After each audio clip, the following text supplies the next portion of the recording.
Declan McCullagh, he's been coming on the show for close to a decade. Was the senior correspondent for CBS News website. He's one of the head guys over at CNET News. He's written for Wired magazine as their Washington bureau chief. He, of course, also has written articles for the Harvard Journal Law and Public Policy. Well, it just goes on and on. Playboy magazine, you name it.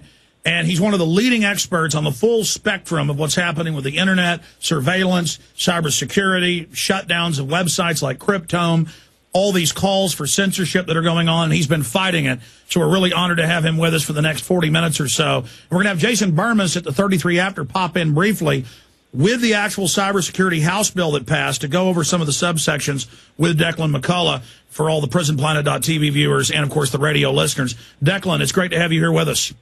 Hey, it's my pleasure. Well, a lot's going on, obviously. What should we get into first? I mean, it looks like they're making their move to start clamping down on the Internet. Well, let's start with what's happening this week, which is probably the largest Internet computer security conference in the world. It's taking place about a block from where I am here in San Francisco. It's called RSA, after the computer security company of the same name. And yesterday, you had a White House advisor, Obama's cybersecurity coordinator called Howard Schmidt, speak there about a secret cybersecurity directive that's in effect and is now a little bit more public. And you've been at some of these meetings recently. Yeah, there's.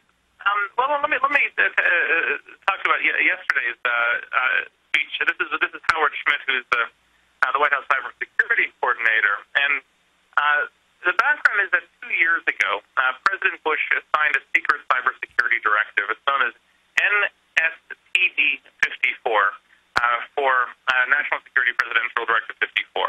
Never been released. The government's acknowledged that it exists, but the text has never been made public. You had Michael Chertoff once call it a Manhattan Project for the Internet. It's a multi-billion-dollar fund for it as part of the classified intelligence budget. I've heard numbers like 30 or 40 billion, which is huge.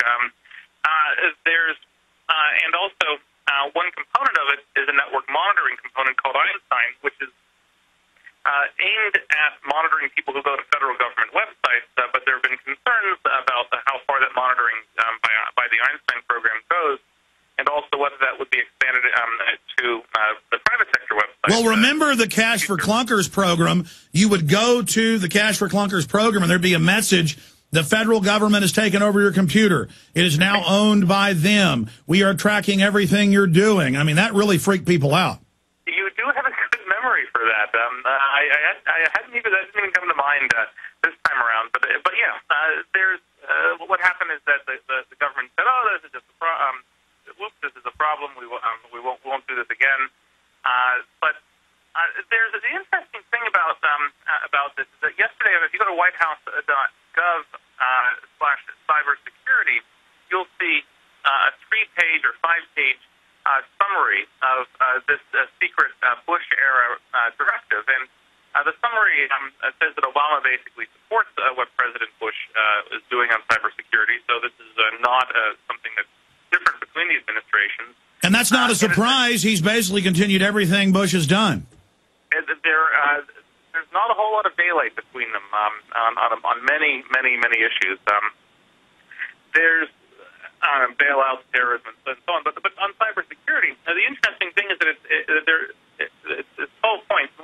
And one point says that we want to expand this Einstein program to involve the National Security Agency. And of course, this is the same NSA that was engaged in warrantless surveillance. It might still be engaged in warrantless surveillance. And the second point is that Homeland Security wants to, quote, extend the cybersecurity into critical infrastructure, and that basically means the Internet, because nowadays the government views the Internet as critical. Well, yeah, I mean, I have the bill, and coming up in 15 minutes, we're going to go over it with you, but it talks about going into all of the Internet service providers, that they have to have a licensed person that's federally approved, that they're going to track what everybody's doing, that you have to basically have their software initiatives in middle school, high school, college, creating an army of cybersecurity warriors. We know the government's surveilling people without warrants. They're tracking email. They're tracking cell phones. I mean, they're all over the map. Well, we can talk about cell phone tracking if you want to change the topic. No. Continue with cybersecurity. Continue. Well, we should talk about this. This is actually probably more interesting than cybersecurity, but let's continue. So the interesting thing about the cybersecurity plan is the potential for NSA monitoring or Homeland Security / NSA monitoring of the private sector. And you had, when this was Bush and when this was the Bush administration running things at DHS, you had a lot of complaints from members of Congress. This is probably a partisan issue, but you had folks like, let's see. You had Barack Obama running around screaming bloody murder about the Patriot Act and warrantless surveillance, and then now that he's in power, he's reauthorized it. I won't dig into my notes then, but let me just state this as facts from memory, and your listeners can prove me wrong. That back when this was the Bush folks doing this, the Democratic Congress was yelling about there's not enough information about the secret directive, and who knows what Einstein is going to do, and maybe this is their privacy issues, and let's just put the brakes on this whole project, if not slowing it down completely. And now that it's the Obama administration renewing what the Bush folks started, and actually even saying nice things about Bush in this document that the White House posted on whitehouse.gov/cybersecurity yesterday, you do not hear any yowling from the Democrats in Congress. Maybe it'll happen, but I'm not going to hold my breath. So anyway, we'll see more about this. Well, Declan, hold on just a minute, though, so people understand this. I saw a bunch of headlines today saying White House press release doesn't explain anything. What are the secret directives? But then if you read the bill they've passed in the House that's now in the Senate, I mean, it's incredibly draconian. And you've had cybersecurity people come out and say it's the Pentagon and Air Force and NSA basically overtaking the Internet and putting in the type of snooping hubs they put into the telecommunication systems after the Telecommunications Act of 1996. So we do know quite a bit of what's going on. I mean, but do we have any idea of what the secret directive is? And the answer is no. We only have a few hints from administration members, both Bush and Obama, saying that this is the single largest request for funds in last year's classified intelligence budget, for instance. Now, think of this. The single largest request for funds in the NSA and the CIA and Defense Intelligence Agency and all these other black organizations, the single largest request for funds, this is a lot of money, folks. And we know virtually nothing about it. All we have is a very vague summary, and we don't even know if the summary adequately represents what's in the entire document. I mean, it only might cover 10% of this secret NSPD 54 directive, for instance. And so basically, we have a tidbit or two from the White House, but we don't have very much information to go on. Most of it is still secret and classified. Well, let's expand on that, though.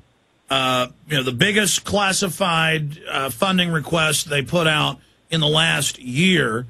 Yep. But separately, we saw congressional hearings 2 years ago about censoring conspiracy theories and other criticisms of the government on the web. We see Cass Sunstein, the regulations czar, writing public papers saying basically, restrict criticism, restrict global warming conspiracy theories, that it isn't man-made.